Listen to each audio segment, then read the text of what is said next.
ऋषि पंचमी व्रत कथा। भाद्रपद शुक्ल पक्ष की पंचमी को ऋषि पंचमी का व्रत किया जाता है। यह व्रत ज्ञात अज्ञात पापों के शमन के लिए किया जाता है। इस व्रत में 7 ऋषियों के सहित देवी अरुंधति का पूजन होता है, इसलिए इसे ऋषि पंचमी के नाम से जाना जाता है। व्रत विधि। इस दिन व्रत करने वाले को चाहिए कि वह प्रातः काल से मध्याह्न के समय किसी नदी या तालाब पर जाए, वहां अपमार्गा चिड़चिड़ा के दातुन करे, मिट्टी लगाकर स्नान करें। इसके बाद पंचगव्य दूध, दही, घी, गोबर, गोमूत्र लेकर तत्पश्चात घर आकर शास्त्र और विधान से किसी ब्राह्मण से पूजन आदि कराकर कथा सुने। इस व्रत में नमक खाना वर्जित है। इस दिन प्रायः लोग दही और साठी का चावल खाते हैं। खेत से जोते हुए अन्न का सेवन भी वर्जित है। दिन में एक बार ही भोजन का विधान है। कलश आदि पूजन सामग्री को ब्राह्मण भोजन कराकर प्रसाद पाना चाहिए। सप्तऋषि। पहला कश्यपाय नमः, दूसरा अत्रेय नमः, तीसरा भारद्वाजाय नमः, चौथा विश्वामित्राय नमः, पांचवा गौतमाय नमः, छठवां जमदग्नये नमः, सातवां वासिष्ठाय नमः, अंत में अरुंधत्यै नमः करके पूजन संपन्न करना चाहिए। कथा शास्त्रानुसार राजा शीताश्व ने ब्रह्मा जी से पूछा, हे देवेश, मैंने आपके मुख से बहुत से व्रत सुने। अब मेरे मन में किसी एक पाप विनाशक व्रत के बारे में जानने की अभिलाषा है। कृपा करके आप उस व्रत को कहें। ब्रह्मा जी ने कहा, राजन, मैं उस व्रत को कहता हूँ जो समस्त पापों का विनाशक है। राजन, उस व्रत का नाम ऋषि पंचमी व्रत है। इसी प्रसंग में महात्मा लोग पुरानी बात कहा करते हैं कि विदर्भ देश की राजधानी में उतंग नामक एक ब्राह्मण रहता था। उसकी सुशीला नाम की भार्या थी। वह पति सेवा में प्रायण थी। सुशीला के गर्भ से 2 संतानें उत्पन्न हुई। एक पुत्र और दूसरी पुत्री थी। पुत्र सर्वगुण संपन्न था। उसने वेद धर्म आदि का अच्छा अध्ययन किया था। उतंग ब्राह्मण ने अपनी कन्या का विवाह अच्छे कुल में कर दिया, पर हे राजन, प्रारब्ध योग से वह कन्या विधवा हो गई। पतिव्रता धर्म का पालन करते हुए वह कन्या अपने पिता के घर आकर समय व्यतीत करने लगी। उतंग ब्राह्मण इस दुख से दुखी हो अपने पुत्र को घर पर छोड़ अपने पत्नी तथा पुत्री के साथ गंगा जी के तट पर जाकर निवास करने लगा।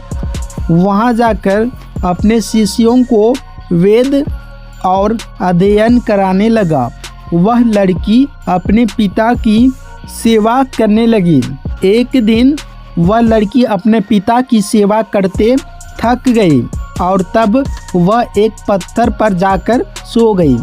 शयन करते ही उसके शरीर में कीड़े लग गए और सारा शरीर कृमिमय हो गया। गुरु पुत्री की ऐसी दशा देखकर एक शिष्य बहुत ही दुखी होकर गुरु पत्नी के पास जाकर निवेदन कर कहा, हे माते, हम कुछ नहीं जानते। आपके उस सत चरित्र वाली आपकी पुत्री को क्या हो गया है? उनकी ऐसी दशा क्यों हो गई? आज उनका शरीर दिखाई नहीं देता, मात्र कृमियां दिखाई दे रही हैं। माँ को ये वचन वज्राघात से लगे। माँ तुरंत अपनी पुत्री के समीप गई। पुत्री की ऐसी अवस्था को देखकर विलाप करने लगी।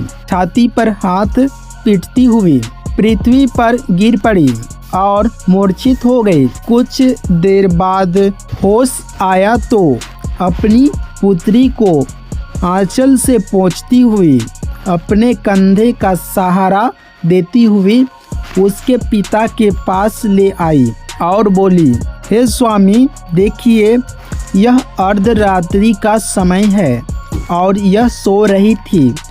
सोते समय इसके शरीर में कीड़े पड़ गए।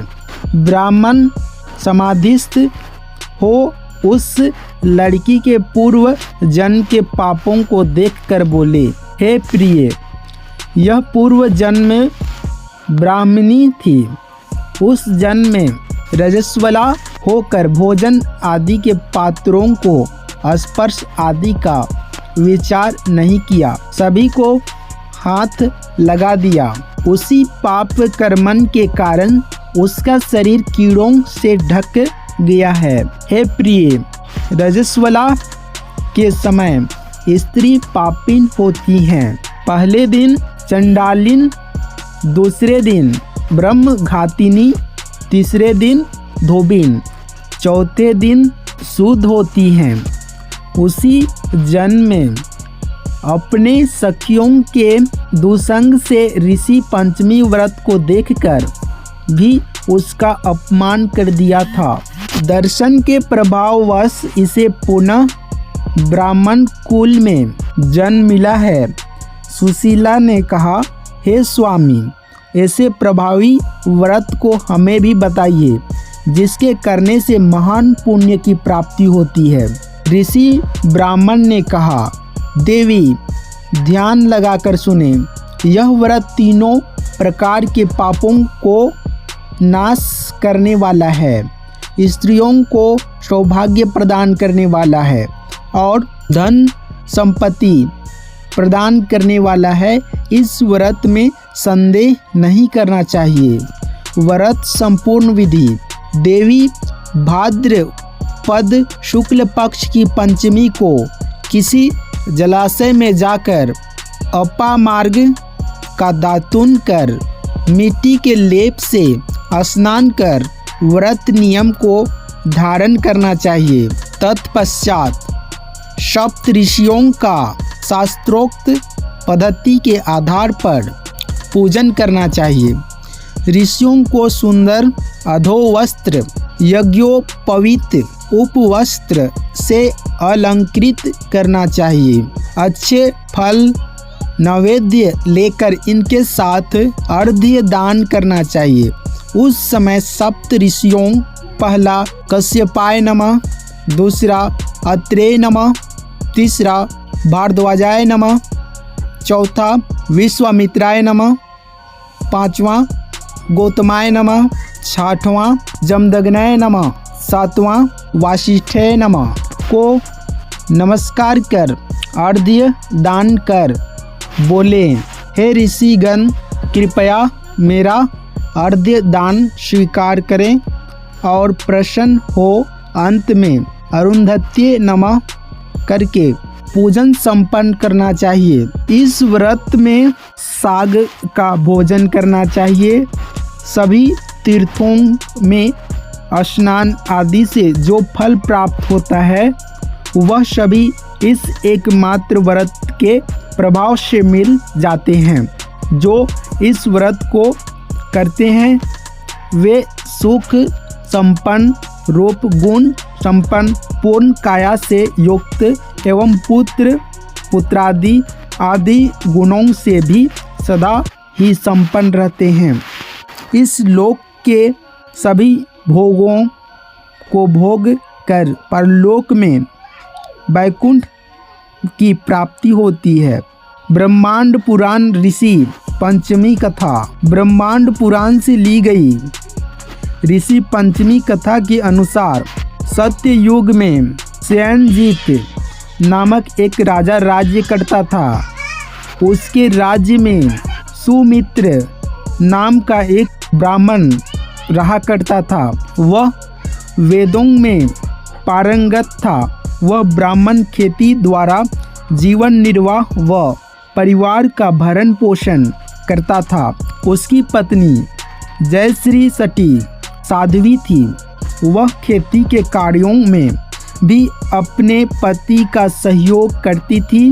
एक बार रजस्वला अवस्था में अनजाने में उसने घर का सब कार्य किया और पति का स्पर्श भी कर लिया। देव योग से पति तथा पत्नी का शरीर अंत एक साथ हो गया। रजस्वला अवस्था में स्पर्श आदि का विचार न करने से स्त्री कुतिया और पति ने बैल की योनि प्राप्त की, परंतु पूर्व जन्म में किए गए धार्मिक कर्मों के कारण पूर्व जन्म की स्मृति उन्हें बनी रही। संयोगवश इस जन्म में भी अपने ही घर में साथ अपने पुत्र और पुत्र वधू के साथ रह रहे थे। ब्राह्मण के पुत्र का नाम सुमति था। वह भी पिता की भांति वेदों का विद्वान था। पितृपक्ष में उसने अपने माता पिता के श्राद्ध के उद्देश्य से पत्नी से कहकर खीर बनवाई और ब्राह्मणों को निमंत्रण दिया। उधर एक सर्प ने आकर उस खीर को विषाक्त कर दिया। कुतिया बनी ब्राह्मणी सब देख रही थी। उसने सोचा, यदि इस खीर को ब्राह्मण खाएंगे तो मर जाएंगे और सुमति को पाप लगेगा। ऐसा विचार कर सुमति की पत्नी बहुत क्रोधित हुई और चूल्हे से जलती हुई लकड़ी निकालकर उसकी पिटाई कर दी। उस दिन उसने कुतिया को भोजन भी नहीं दिया। रात्रि में कुतिया ने बैल से सारी घटना बताई। बैल ने कहा, आज तो मुझे भी कुछ खाने को नहीं दिया, जबकि सारे दिन मुझसे खेतों पर काम लिया।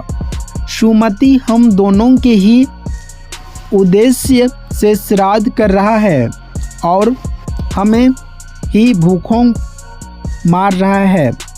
इस तरह से हम लोगों के भूखे रह जाने से तो इनका श्राद्ध करना व्यर्थ हो जाएगा। सुमति द्वार पर बैठा इन दोनों की वार्तालाप सुन रहा था। उसे पशुओं की बोली भली भांति आती थी। उसने जब ये बातें सुनी तो उसे बहुत दुख हुआ कि मेरे माता पिता इस निकृष्ट योनि में जन्मे हैं। वह दौड़ता हुआ एक ऋषि के पास पहुंचा और सारा वृतांत सुनाकर अपने माता पिता के इस योनि में पड़ने का कारण और मुक्ति का उपाय पूछा। ऋषि ने ध्यान और योग बल से सारा वृतांत जान लिया। ऋषि ने सुमति से खा तुम भाद्र शुक्ल पंचमी का व्रत करो। उस व्रत के प्रभाव से तुम्हारे माता पिता को अवश्य मुक्ति मिल जाएगी।